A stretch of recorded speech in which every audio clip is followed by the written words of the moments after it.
Hello and welcome to Teresa Treats. Today we are going to make a very lovely dessert. Yes, this is fudgy brownies. These are crisp from outside and fudgy from inside. So let's get into the recipe and see how to make it.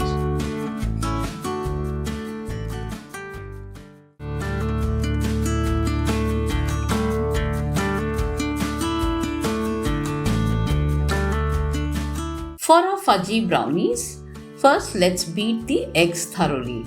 Now one thing to keep in mind, whenever we bake, all our ingredients should be at room temperature. Now I've taken here 2 eggs and I'm going to beat them thoroughly. Beating the egg is a very important step in cake baking or a brownie baking. I'm adding 200 grams of sugar to it. Now this sugar always needs to be weighed before you powder them in the mixie. Now I've done that. You need to also do the same. Now I'm going to mix the sugar and eggs well. We need to beat this till it becomes thick and slightly stiff. See, once this is ready, I'm going to keep this aside. Now let's melt the butter. I've taken here 110 grams of unsalted butter, again at room temperature. We'll melt this along with chocolate. I've taken here 110 grams of dark chocolate. You can either melt it in the microwave or use a double boiler on the gas stove.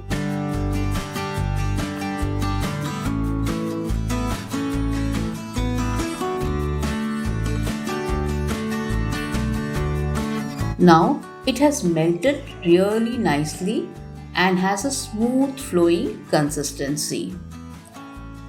Once your chocolate and butter has melted well, now we'll go to the next step. To the egg and sugar mixture, I'm going to add half a teaspoon of vanilla essence. Next, I'm also going to add here 50 grams of cocoa powder. Along with it, 110 grams of Maida or all-purpose flour and a pinch of salt. Next, I'm going to add the melted butter and the chocolate mixture to this. Now we've added all the ingredients and now we will fold the mixture. Remember, you should not beat it as it will affect the texture of the brownies. I'm showing the cut and fold method here. Gently fold it until everything is well combined. You can see the cut and fold technique that I am using. Now for our fudgy brownies, the batter is ready, but we need to add some more chocolate chips. Now I'm going to add here dairy milk chocolate. Now you can use any chocolate but good quality chocolate, and I'm going to break them into small sizes pieces, bit sizes pieces, or if you get chips, you can use that. Now along with it, I'm also going to add some chopped walnuts. I'm adding some now and I'm going to reserve some later for decorating and also adding when we have it with a scoop of vanilla ice cream. Now once you've given a good mix, I'm going to get this to be baked. For this I'm using a 9 into 9 inch pan. You can use a 8 into 8 inch pan.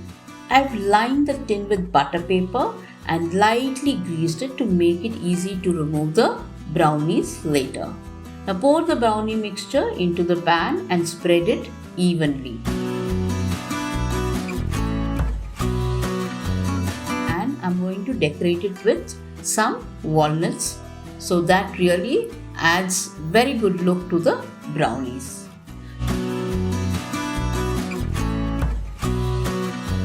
We'll now bake this at 180 degrees centigrade for 25 minutes. I'm using an OTG. Now the baking is done and you can see for yourself the brownies look so fudgy and they have really baked well. I can find that the consistency is really good and it's sticky and very chocolatey. Now let's slice it. You can see how rich and fudgy it looks, just the way a brownie should be. Now for serving, I am using a griller plate. That's an iron sizzler plate. We will heat this well and serve the brownie on it with a scoop of ice cream. Now when the hot brownie meets cold ice cream, it's a heavenly combo and looks really impressive and delicious. Let's heat the plate nice and hot. I'm going to heat it on the gas stove, and once it's hot, I will pour in the chocolate sauce. I've made some chocolate sauce, and that is by melting chocolate with fresh cream. Now that's a very easy step which you can do it easily.